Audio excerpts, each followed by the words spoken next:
Greetings, Diners, and welcome back to our Diner 7th Anniversary specials of different items on our menu. We had this morning a breakfast omelet, which I hope you enjoyed, and for the afternoon, a lunch burger, which I also hope you enjoyed. And since you're back here now, then you probably enjoyed those two meals.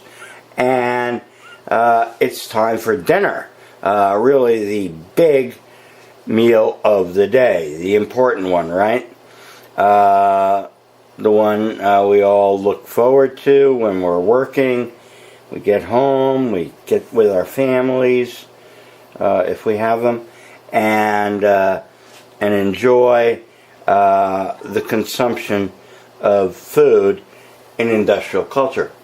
And the question for the day here is, with all this preparation that I did, what should be plated up here?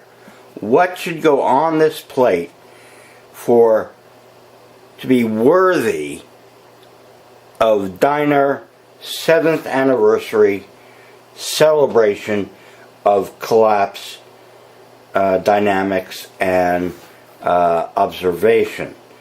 And it wasn't a very difficult decision for me, but I am very curious as to what the diners think should be on this plate. But I asked the question, and I did not get a whole fuckload of responses. So I'm putting on the plate what I think belongs there. And if you're a regular diner, then you should know what's going to go on this plate for dinner. And it's going to be a surf and turf. And the first item on that is actually the turf, not the surf. And we are going to drop on our plate a beautiful ribeye steak, which will get cooked up here in a little bit. And let me show you the steak before it's cooked.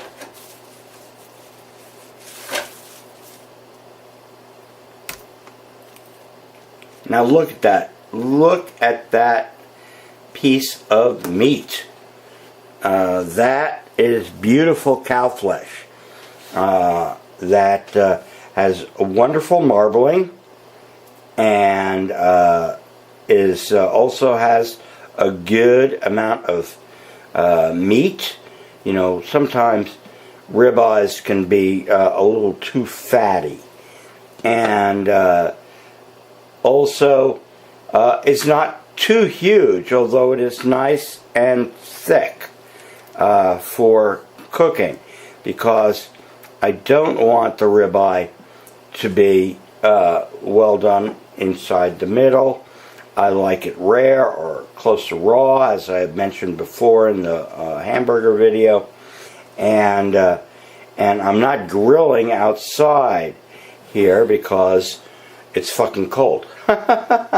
So everything is going to be done, once again, on the skillet or using another apparatus that's here inside. All inside cooking. No open grill stuff for today. So now we have the ribeye. Oh God, that looks good. I could almost just start slicing it up and eating it raw. But then you'd miss the whole video. But we have to add to this. What are we going to add?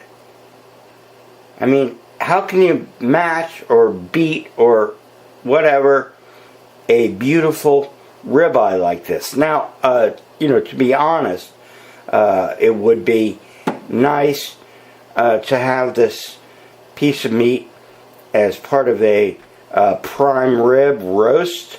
But when you're cooking for one person, a full rib roast, I mean, forget about it. I couldn't eat it in 2 or 3 months. And I'm not going to make a full rib roast. So I'm just doing the ribeye. And the meat is the same, and the cut is the same and all the rest of that. It comes out slightly different, depending how you do it. But the taste is quite nice either way. And just the only thing I think looks nicer with a prime rib is that it has that nice rare look all through the meat. So when you slice it up, every slice looks nice and rare. Whereas when I plate this guy up after I cook it, it's going to have the crust on it from the cooking on either side and so forth. But that doesn't make really much difference to the taste. All right, so we've got the steak. We're ready to go there, but we still have another part of the meal. So what's the other part of the meal? Let's have a look.